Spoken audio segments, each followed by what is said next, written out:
이번 주부터 철로역정 2부를 시작합니다. 철로역정을 나눔에 있어서 이제 수요 지성기도회 때 철로역정으로 말씀을 나눈다라고 할 때 그런 생각이 혹시 드실 분이 있을지도 모르겠습니다. 그냥 성경 말씀으로 나눠도 되지 않나, 굳이 다른 책으로 이렇게 이야기를 해야 할까라고 하는 그러한 생각입니다.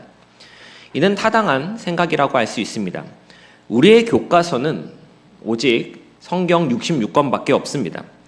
이 외에 뭘 더한다거나 뭘 뺀다거나 라고 하는 것은 결코 받아들일 수가 없습니다.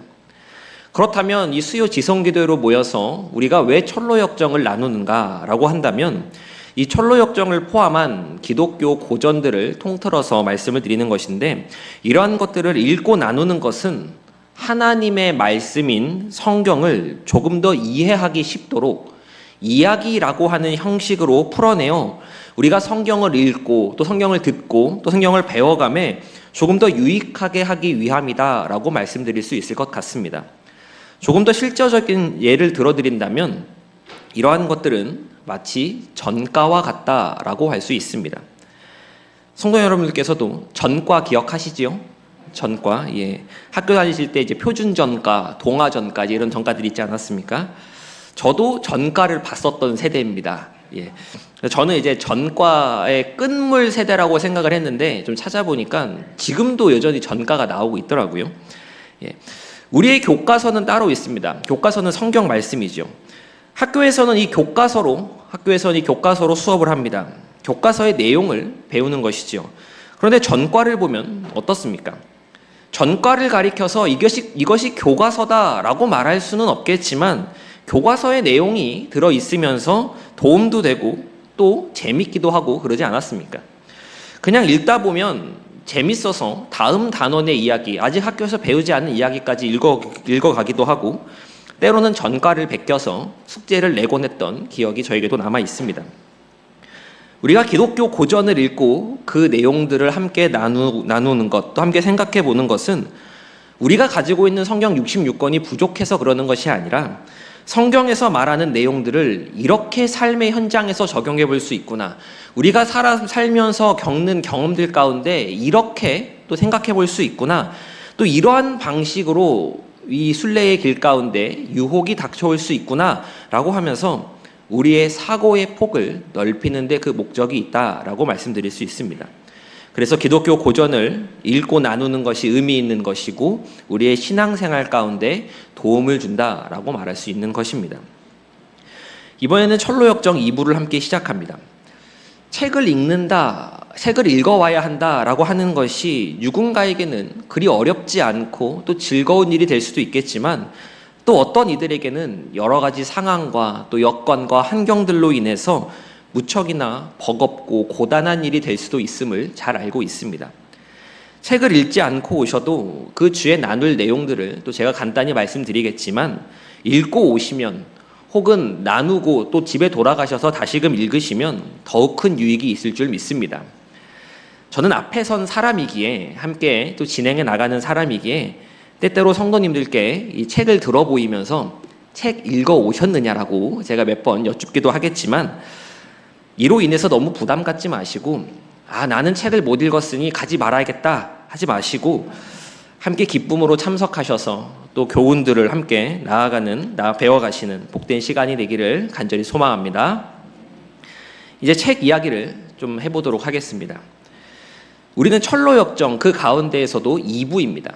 보통 1부는 우리가 잘 알고 있고 또 익히 다루고 있긴 한데, 우리는 이제 1부를 지나서 2부를 다루게 됩니다. 철로역정의 저자 존 버년이 이 철로역정 1부를 쓰고 나서 약 6년 정도의 시간이 지난 후에 이 2부가 출판되게 됩니다. 1부와 2부 사이에 꽤나 긴 시간이 있었다라고 할 수 있습니다. 1부만 놓고 봐도 참 좋은 책이고 곁에 두고 또 읽을 만한 그러한 책입니다. 부족하거나 모자람이 있다라고 여겨지지는 않습니다. 굳이 2부를 냈어야 했을까? 1부만으로도 충분할 것 같은데 라는 그런 생각이 들지만, 막상 2부를 또 읽어가시다 보면 이러한 내용들이 1부에는 없었었구나, 이런 내용들이 빠졌으면 참 아쉬웠겠다라고 하는 그러한 생각이 듭니다. 1부도 좋았지만 2부도 좋습니다. 아버지가 또 남편이 천국에 갔는데 혼자 천국에 가고 끝 이것이 아니라 그의 아내와 또 그의 아들들까지도 아버지와 남편의 뒤를 따라 천국으로 향해 가는 이 순례의 여정은 사뭇 감동스럽고 또 재미있기도 합니다. 그리고 또 우리에게 많은 가르침을 전하여 준다라고 할 수 있습니다. 함께 이 교훈의 이야기들 따라가면서 또 교훈들을 나눠보도록 하겠습니다. 앞선 제목에서 보셨던 것과 같이 오늘은 1장 크리스티아나와 가족의 순례 시작입니다. 주인공은 제목에서 볼 수 있듯이 크리스티아나와 네 아들들입니다. 크리스천이 천국에 간 이후에 그에 대한 소식들이 이 멸망의 도시, 그가 살았었던 멸망의 도시에 전해지게 됩니다. 그가 행복하게 살고 있다라고 하는 소문과 더불어서 그가 왕자님의 사랑을 받고 있는데 왕자님께서는 크리스찬이 순례의 길에 올랐을 때 그를 조롱하고 또 그를 박대했던 이들과 사람들로부터 당한 여러 불경한 일들에 대해 많은 관심을 가지고 계시고 자신이 당한 것과 같이 판단하실 것이다 라는 이야기들, 그런 소문들이 이 멸망의 도시에 들려지게 되었습니다. 멸망의 도시 사람들은 크리스찬을 부러워했고 또 자신들이 해를 받지는 않을까 두려워했지만 크리스찬을 따라 길을 나서는 사람은 없었습니다. 그러던 가운데 이 크리스찬의 아내였던 크리스티아나는 멸망의 도시를 떠나 천국으로 떠난 이 남편 크리스찬을 그리워하며 후회하게 됩니다. 남편에게 했던 말과 자신의 행동들을 반성하는 것입니다. 그리고 아이들에게 이 자신의 잘못을 이야기하는데 이 아빠와 엄마의 이야기를 듣던 이 아들들은 우리도 아빠를 따라가요 라고 그렇게 또 이야기하기도 합니다. 그러던 크리스티아나의 집에 한 손님이 찾아옵니다. 비밀이라고 이름하는 한 남자가 찾아오게 되는데 그는 크리스티아나가 회개하고 있고 그가 순례의 길로 떠나려는 마음을 가지고 있다라고 하는 것을 하나님이 아시고 왕께서 아시고 자신을 보내셨다라고 그렇게 이야기를 합니다. 그리고 왕께서 보내는 편지를 전해주었습니다. 크리스티나와 아들들은 이 초청장 편지를 받아 기뻐하며 이제 여행을 떠나기 위한 준비를 시작합니다. 근데 이 소식을 이제 들은 또 이제 이러한 모습들을 들었던 주변의 이웃들, 이 두 여인이 크리스티아나를 찾아옵니다. 한 명은 겁쟁이 부인이라고 하는 사람이었고 한 명은 자비심이라고 하는 사람, 이 두 여인이 찾아오게 됩니다. 겁쟁이 부인은 이 떠나려는 크리스티나에게 떠나지 말 것을 종용합니다. 가면 개고생이다, 헛고생이다 라고 이야기를 하면서 이제 순례의 길에 오르는 것을 반대합니다. 그러나 크리스티아나가 듣지 않자 욕을 하며 나무랐습니다. 그리고 같이 온 자비심에게 제멋대로 하게 두고 우린 돌아가자라고 이야기를 하는데 이 자비심은 크리스티아나가 한 이 말에 관심을 갖게 됩니다. 그리하여 겁쟁이 부인은 이 둘을 뒤로 한 채 떠나고 자비심은 남아서 크리스티나와 그 네 아들들이 함께 순례의 길을 시작하게 됩니다. 이 자비심이 남게 된 것을 가리켜서 이 철로역정에서는 떠나는 이웃을 배웅하기 위한 마음이 절반, 또 진리에 대한 이야기를 듣고 자신의 영혼에 대한 관심이 생긴 것이 절반이라고 이야기합니다. 아직 확실한 것을 손에 쥔 것은 아니었지만 크리스티아나를 따라가다 보면 나도 무언가 좀 알게 되지 않을까 하는 마음이 들었기에 일단 동행해 보기로 결심한 것입니다. 크리스티아나는 함께 가는 자비심에게 일단 같이 좁은 문까지 좀 가보자라고 이야기를 하고 그곳에서 만약 당신에게 용기를 줄 만한 대답을 얻지 못한다면 다시금 돌아가도 괜찮다라고 이야기합니다. 그리하여 크리스티나와 아들들 그리고 자비심은 함께 멸망의 도시를 떠나 순례의 길에 오르기 시작합니다. 여기까지의 내용이 이제 1장 크리스티아나 가족의 순례의 시작에 해당하는 내용들입니다. 쪽수로는 약 17쪽, 17쪽, 그리고 장수로는 8장 정도가 이 1장의 분량인데 이 이야기 가운데서 4군데 정도의 대목을 우리가 좀 주목하고 기억해야 하는 교훈들이 무엇이 있는지 좀 살펴보도록 하겠습니다. 먼저 첫째로 크리스찬이 떠난 후 멸망의 도시에 어떠한 일이 있었는지를 알려주는 대목입니다. 이제 가지고 계신 책으로 쪽수로는 276쪽 하단에서 278쪽 상단 부분에 해당하는 위치입니다. 이 현명이라고 하는 노인이 이야기하는 부분인데 이 저자 종 번연은 크리스찬이 떠난 후에 멸망의 도시에 어떤 일이 있었는지를 이 현명이라고 하는 노인의 이야기를 통해서 전달하고 있습니다. 크리스찬이 떠난 후에 멸망의 도시에는 이 크리스찬의 모험에 대한 이야기가 있었고 따라가고 싶어하는 자들까지도 적잖이 일어났다라고 하는 것을 이야기해 줍니다.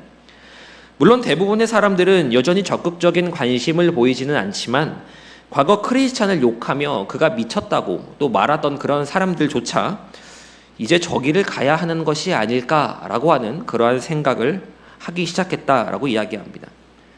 전에는 길 떠나는 크리스천에게 바보라고 이야기를 했었는데 이제는 칭찬하는 사람들이 생겨난 것입니다.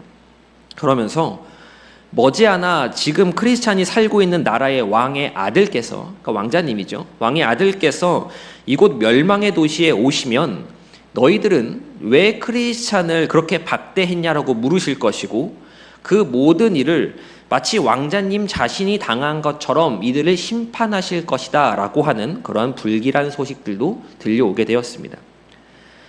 우리가 가지고 있는 성경의 누가복음 말씀을 보면 예수님께서 이렇게 말씀하시는 것을 볼 수 있습니다. 우리 누가복음 10장 16절의 말씀을 한번 다 같이 읽어보도록 하겠습니다. 시작. 곧 내 말을 듣는 것이요 너희를 저버리는 자는 곧 나를 저버리는 것이요 나를 저버리는 자는 나 보내신 이를 저버리는 것이라 하시니라. 아멘. 예수님께서는 제자들에게 너희들을 박대하면 이는 나를 박대하는 것이고 나를 박대하면 아버지를 박대하는 것이다 라고 말씀을 하십니다. 아브라함을 부르실 때도 마찬가지였습니다. 너를 축복하는 자에게 내가 축복하고 너를 저주하는 자에게 내가 저주하겠다라고 말씀해 주셨습니다. 우리가 잘 알고 있는 바울도 비슷한 일을 겪었습니다. 과거 그가 사울로 활동할 때 다메섹에 가서 예수 믿는 사람들을 잡아오려고 하지 않았습니까? 그때 다메섹 도상에서 예수님을 만나게 되었을 때 예수님께서 뭐라고 말씀하셨습니까? 나는 네가 핍박하는 예수다 라고 말씀하지 않으셨습니까? 사울이 언제 예수님을 핍박했습니까? 예수 믿는 사람들을 핍박한 것이지 않습니까? 그런데 예수님께서는 네가 나를 핍박했다라고 그렇게 말씀하시는 것입니다. 우리가 이 대목을 보고 또 성경의 말씀들을 연결하여 생각해 볼 때 무엇을 놓치지 말아야 하냐면 하나님께서는 하나님의 백성들, 하나님의 자녀들을 자신과 동일시하신다라고 하는 것입니다. 어떻게 하신다고요? 동일시하신다라고 하는 것입니다. 이 사실을 우리가 분명히 알고 신앙생활을 해야 합니다. 그리스도와 연합에 대한 교리를 이야기하지 않고 그런 교리가 아니더라도 성경은 그렇게 처음부터 이야기를 하고 있습니다. 성도 여러분, 예수 믿는 사람에게 조심하셔야 합니다. 예수 믿는 사람에게 함부로 해서는 안 되는 겁니다. 바깥에 있는 사람들, 불신자들, 예수님을 모르는 사람들이 예수 믿는 사람들에게 함부로 하는 것은 마땅히 하면 안 되는 것이지만 그들은 정말 몰라서 그러는 것이지 않습니까? 우리 역시 우리 안에서 조심해야 합니다. 옆에 앉아 계신 분들 한번 바라보시겠습니까? 옆에 앉아 계신 분들 바라보셨지요? 예. 함께 신앙생활 하시는 분들, 또 함께 교회에 나오는 옆에 앉아 계신 분들은 예수님을 믿는 사람들입니다. 나도 예수님을 믿지만 저 사람도 예수님을 믿는 사람이고 내가 하나님의 자녀이고 저 사람도 하나님의 자녀인 것입니다. 그래서 함부로 대해서는 안 됩니다. 내가 나이가 많고 직분이 무엇이고 무엇이 되었건 간에 그리스도 이름으로 모인 예수의 이름 안에서 모인 우리끼리 또 나눌 때에도 사람을 함부로 대하고 무시해서는 안 되는 것입니다. 사이가 좋고 친하고 편하게 대할 수 있지만 이와 더불어서 말을 절제할 수 있어야 하고 행동을 조심할 수 있어야 합니다. 내가 저 사람에게 함부로 대하고 막 대하면 주님께서 나에게 막대한 것으로 그렇게 받아들이신다라고 하는 말씀을 우리는 결코 가볍게 여겨서는 안 됩니다. 함께 신앙생활하는 이들을 우리는 아껴주고 배려해주고 사랑해 주어야 합니다. 그게 결국 돌아서 나에게 오는 것입니다. 우리가 이 사실을 잘 기억했으면 좋겠습니다. 이어서 두 번째 대목을 보도록 하겠습니다. 두 번째는 크리스티아나가 이 비밀이라고 하는 사람을 만나는 대목입니다. 281쪽에서 284쪽에 정도에 등장하는 이야기인데 이 크리스티아나는 천성에 있는 이 남편의 행복한 모습을 꿈에 보게 됩니다. 그리고 잠자리에서 일어나 기도를 합니다. 그런데 한 남자가 집에 찾아오죠. 비밀이라고 하는 남자가 찾아왔는데 왕의 초청장을 이 크리스티나에게 전달해 줍니다. 하나님께서 당신을 영광스러운 도성으로 부르신다라고 하는 그러한 초청장, 또 그러한 편지였습니다. 이 왕이 보낸 초청장을 보니 지극히 훌륭한 향유 냄새가 나는 편지에 금으로 쓰여졌는데 왕께서는 그녀도 남편이 행한 대로 행해 이 왕의 도성에 도착하여 함께 즐거이 살기를 바라신다라고 하는 것이었습니다. 크리스티아나가 이 초청장을 들고 출발하려고 하는데 이 비밀은 사람 이름이죠. 이 비밀은 크리스티나에게 당신도 남편처럼 여러 난관들을 돌파해야 하니 이 편지를 들고 좁은 문으로 가라라고 이야기를 합니다. 그러면서 이 편지를 가슴에 품고 가면서 읽고 아이들에게도 읽어주고 마음에 새기라라고 일러줍니다. 어디에 새기라고 일러주었다고요? 마음에 새기라라고 일러주었습니다. 성도 여러분, 이 편지는 단순한 초청장이 아닙니다. 앞선 일부에서도 여러 번 나왔지만 이 철로역정 가운데에서 뭔가 두루마리라든지 쪽지라든지 크리스찬이 들고 있는 책이라고 하는 것들, 모든 것들은 모두 하나님의 말씀인 성경을 가리킵니다. 무엇을 가리킨다고요? 성경을 가리킵니다. 그런데 비밀이 이 편지를 받은 크리스티나에게 어디에 새기라고 이야기를 했다고 했지요? 마음에 새기라라고 하지 않았습니까?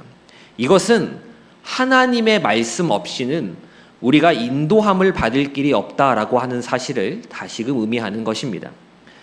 우리의 추측과 또 우리의 감으로, 우리의 직관으로 걸어갈 수 없는 길이 바로 순례의 길이고 믿음의 여정입니다.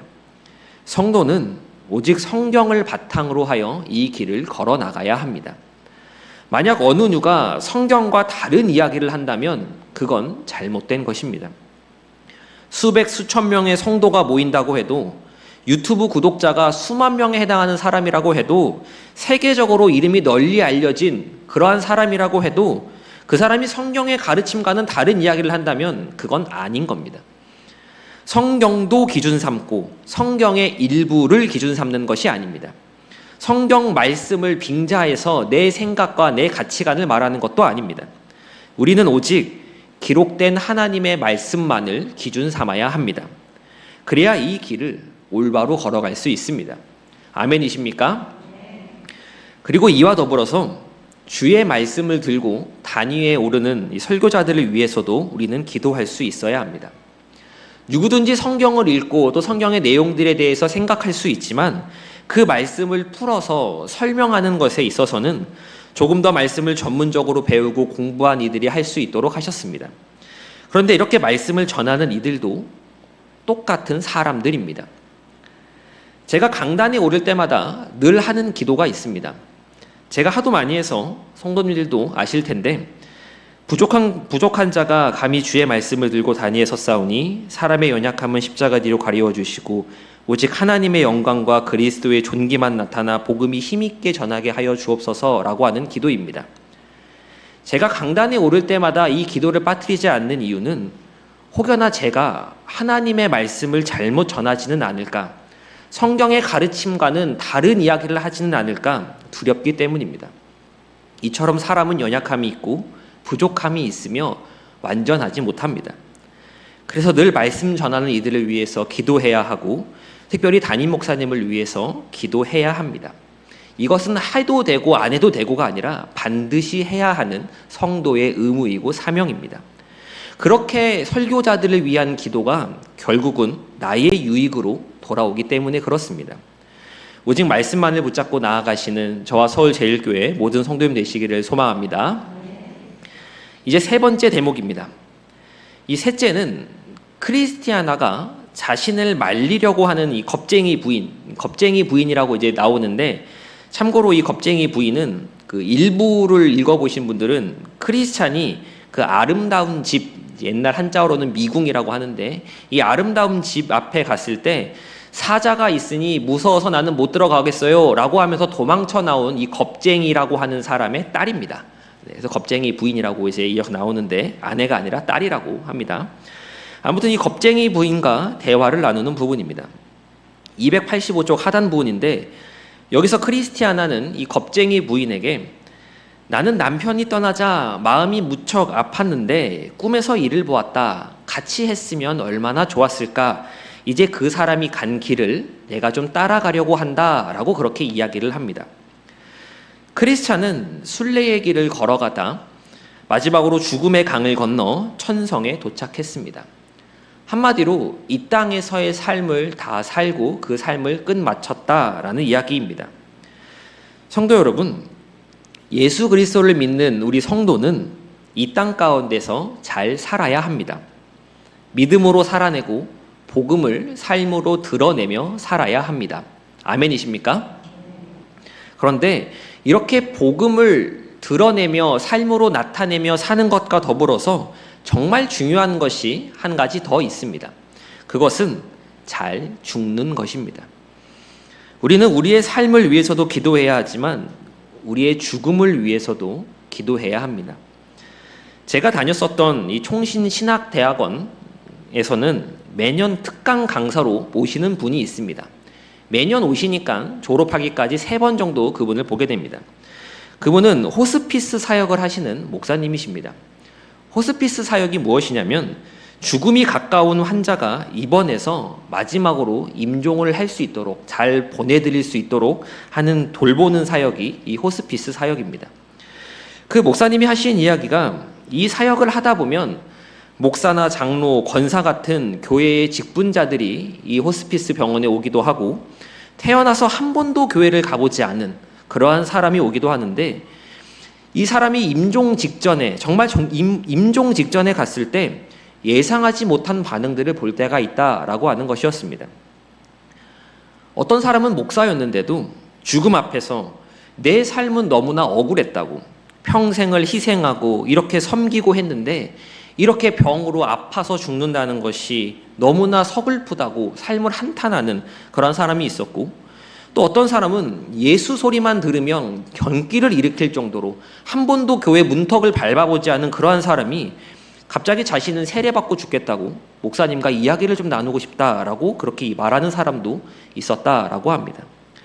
그러시면서 우리가 이 땅 가운데서 살아가는 삶만을 위해 기도하는 것이 아니라 죽음을 위해서도 기도해야 한다라고 그렇게 이야기해 주셨습니다. 하나님께서 언제 부르실지 모르기 때문에 늘 준비해야 한다라고 하는 것입니다. 꼭 이러한 호스피스 사역이 아니다라고 할지라도 평생을 잘하다가 마지막에 끝에 가서 이상해지는 경우를 우리는 종종 보게 됩니다. 저분은 젊었을 때 안 그랬는데 저분은 갑자기 왜 저러실까라고 하는 경우들이 있음을 우리가 알 수 있습니다. 그런데 마지막에 이상해진 사람들이 나는 몇 살 기점으로 또 어느 때를 기점으로 이상해져야지 그렇게 하고 이상해지는 사람이 있겠습니까? 나도 모르게 자신도 모르게 그렇게 이상해지는 것 아니겠습니까? 그래서 잘 죽는다라고 하는 것이 정말 중요합니다. 죽음으로 가장 큰 메시지를 전하기 때문입니다. 설교자가 제 아무리 빛나고 멋들어지는 설교, 수많은 사람들이 회심한 그러한 설교를 전했다, 수백 수천 편의 설교를 남겼다라고 할지라도 그 설교자가 죽음 앞에서 그가 전했던 내용들과 다른 모습으로 그렇게 세상을 떠난다면 그가 남긴 설교들이 무슨 의미가 있겠습니까? 비단 설교자뿐이겠습니까? 우리 모두는 우리 인생에서 하나님의 메시지를 우리의 삶을 통해 말하는 삶을 살아갑니다. 입으로 말하는 것이 아니라 우리의 삶으로 그 하나님의 메시지를 전하는 것입니다. 저와 여러분의 가장 강렬한 설교, 인생 최고의 설교는 죽음의 침상 위에서 이루어집니다. 이 땅의 관점에서 볼 때 크리스찬은 죽었습니다. 그러나 그의 죽음은 결코 비참하거나 아무런 유익을 끼치지 못한 것이 아니었습니다. 그의 죽음은 아내 크리스티아나와 그의 아들들이 순례의 길을 떠날 수 있게 하는 힘이 되었습니다. 우리도 그러한 삶을 살아가야 하지 않겠습니까? 우리 주변에는 믿지 않는 가족, 믿지 않는 친척, 믿지 않는 친구들이 얼마나 많이 있습니까? 일평생 전도하려 했지만 잘 되지 않고 그것이 이루어짐을 내 눈으로 보지 못한 채 하나님의 부르심을 받게 된다라고 할지라도 나의 죽음을 통해 남겨진 사람들이 정말 다른 것이 있구나, 영원한 생명이 있고 천국이 있구나, 나도 이제 그 길을 가봐야겠다라고 마음 먹는다면, 그렇게 전해진다면 얼마나 감사한 일이겠습니까? 성도가 죽은 뒤에 하나님이 그의 눈물의 기도에 응답하여 이루어 주시는 열매들이 있습니다. 우리는 때때로 이러한 열매들을 우리의 눈으로 보고 싶어 합니다.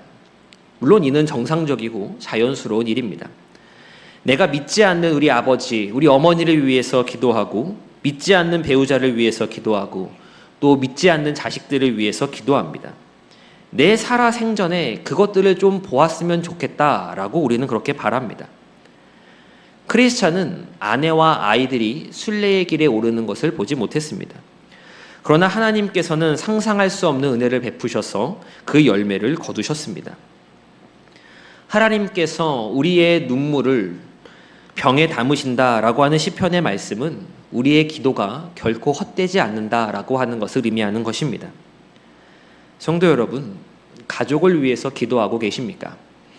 믿음이 생기길, 또 신앙의 길을 함께 걸어가기를 그렇게 바라며 기도하고 계십니까? 끝까지 희망을 놓지 않으시기를 소망합니다. 우리가 가지는 희망의 근거는 하나님의 선하심과 또 하나님의 약속입니다. 이 약속이 있기에 우리는 포기하지 않고 눈물의 기도를 하나님께 올려드릴 수 있는 것입니다. 삶으로 전하고 또 죽음으로 외칠 수 있는 인생이 되는 저와 여러분들 되시기를 간절히 소망합니다. 8장밖에 되지 않는 분량에서 참 나눌 것이 많죠. 이제 마지막 4번째 대목을 보도록 하겠습니다. 마지막 대목입니다. 289쪽에서 290쪽에 있는 부분인데, 겁쟁이 부인과 함께 왔던 자비심은 크리스티아나를 떠나지 않고 그녀와 함께 이 순례의 길에 오르기로 결정합니다. 그런데 자비심이 이 크리스티아나한테 말하는 것을 보면 나도 좀 확신이 있었으면 좋겠다라고 말합니다. 생각해보면 크리스티아나는 이 비밀이라고 하는 사람에게 왕의 초청장, 왕의 편지를 받지 않았습니까? 그런데 자비심은 그게 없습니다. 그러니 확신을 좀 가지고 싶은 것입니다. 크리스티아나는 이러한 자비심에게 확신을 심어주고 싶어 합니다. 그래서 크리스티아나는 자비심에게 당신이 나의 초대로 간다 할지라도 결코 당신을 쫓아내지는 않을 겁니다. 나와 내 아이들을 부르신 그 임금님은 자비 베푸시는 것을 기뻐하시는 분입니다. 라고 그렇게 이야기를 해줍니다. 종종 보면 하나님께서 나를 선택하셨는지 나를 예정하셨는지 몰라서 나는 이 순례의 길을 걸어갈 수 없다라고 말하는 사람들이 있습니다. 내가 택함받은 사람인지 모르기에 내가 구원받은 확신이 내 가운데 들지 않기에 내가 계속해서 교회를 나와야 하는 것인지 고민하며 잘 모르겠다라고 말하는 사람들이 있습니다. 자비심이 하는 말과 비슷한 면이 있지 않습니까? 그런데 크리스티아나는 괜찮다고 같이 가자라고 그렇게 이야기를 합니다. 우리는 여기서 예수님의 말씀을 생각해 볼 수 있습니다. 요한복음 6장 37절의 말씀을 한번 읽어보도록 하겠습니다. 시작. 올 것이요 내게 오는 자는 내가 결코 내쫓지 아니하리라. 무슨 말씀입니까? 내게 오는 자는 내가 내쫓지 않는다. 그런데 아버지께서 내게 주신 자, 택하신 자는 다 내게로 온다. 즉 내가 오는 사람을 내가 쫓아내지는 않을 텐데 내게 오는 사람들은 아버지께서 다 내게 주신 사람들이다 라고 말씀하시는 것입니다. 크리스티아나가 자비심에게 말한 이 대목은 이 말씀을 근거로 합니다. 순례의 길을 시작할 때, 또 믿음의 여정을 걸어 나가려고 할 때 자비심처럼 확신이 없이 불안한 마음으로 길을 떠나고 시작을 하게 되는 사람들이 있습니다. 이런 경우는 성경에서도 익히 볼 수 있습니다. 아브라함이 본토 친척 아비집을 떠날 때 누구와 같이 갑니까? 누구와 같이 가죠? 롯과 함께 갑니다. 모르시는 거 아니시죠? 예, 롯과 함께 갑니다. 아브라함이 조카 롯에게 롯아, 하나님이 이렇게 말씀하셨는데 너 나랑 같이 가자라고 이야기했을 때 아이 삼촌이나 가시지 왜 나한테 그런 이야기를 해요? 나는 그런 위험을 떠맡기 싫어요 라고 했습니까? 안 했습니다. 따라갔습니다. 당시 고대 사회에서 본토 친척이 모여 살던 아비집을 떠난다라고 하는 것은 그곳은 안전을 보장하는 의미입니다. 그곳을 떠나서는 자신의 안전을 보장받을 수 없다는 것을 의미하는데 그것을 저버리고 삼촌 아브라함을 따라간 것입니다. 하나님께서 롯을 직접 부르시는 것이 아니라 아브라함을 부르셨고 아브라함은 롯과 함께 그 길을 따라간 겁니다. 놀라운 이야기라고 할 수 있습니다. 또 나오미의 두 며느리도 볼 수 있습니다. 나오미가 다 떠나라고 하는데 여기서는 나오미의 며느리 누가 등장하죠? 룻이 등장을 합니다. 이제 롯이 나오고 룻이 나오죠. 이름이 좀 비슷하죠. 이제 룻이 뭐라고 합니까? 네, 어머님 안녕히 계세요. 저는 제 행복을 찾아 떠나겠습니다. 라고 이야기를 합니까? 그렇게 하지 않습니다. 나오미를 따라가겠다고 그렇게 이야기합니다. 어머니의 하나님이 나의 하나님이 되고 나는 끝까지 어머니를 따라갈 것이라 라고 그렇게 이야기를 합니다. 롯이나 룻이나 뭘 알았겠습니까? 그러나 그냥 아브라함 보고 시어머니 나오미 보고 그냥 함께 길을 떠난 것이지 않습니까? 불안하고 확신할 수 없지만 일단 길을 떠나는 사람들, 그러한 사람들의 모습을 존 버녀는 이 철로역정에서 자비심이라고 하는 사람의 모습을 통해 그려내고 있는 것입니다. 성도 여러분, 우리의 삶 속에서도 이러한 경우들이 빈번하게 일어나지 않습니까? 하나님께서 각 사람에게 은혜를 베푸시는 방법은 다르지만 하나님께서는 저를 하나님을 믿는, 예수 그리스도를 믿는 부모 밑에서 태어나게 하셨습니다.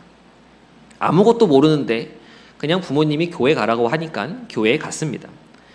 교회에 가라고 할 때 오락실에 가지 않았고 공차로 가지 않았고 그냥 교회에 갔습니다. 잘 몰라도 뭔가 확신이 없어도 그냥 그곳에 앉아 있었고 그곳에서 함께 예배를 드렸습니다. 그게 저에게 복이었고 그것이 저에게 은혜였습니다.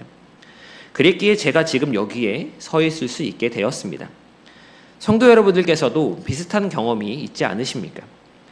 내가 남편 따라서 교회 와보고 아내 따라서 교회 와보고 자식 따라서 교회 와보고 동네 친구들이 이야기하니까 한번 와보고 연예인 온다고 하니까 그거 보려고 한번 와보고 교회에서 생필품 나눠준다고 하니까 그거 받으려고 한번 나와보고 등등 별별 상황들과 또 별별 사람들을 통해서 교회에 처음 발을 들이게 되었던 그 경험들이 있지 않으십니까?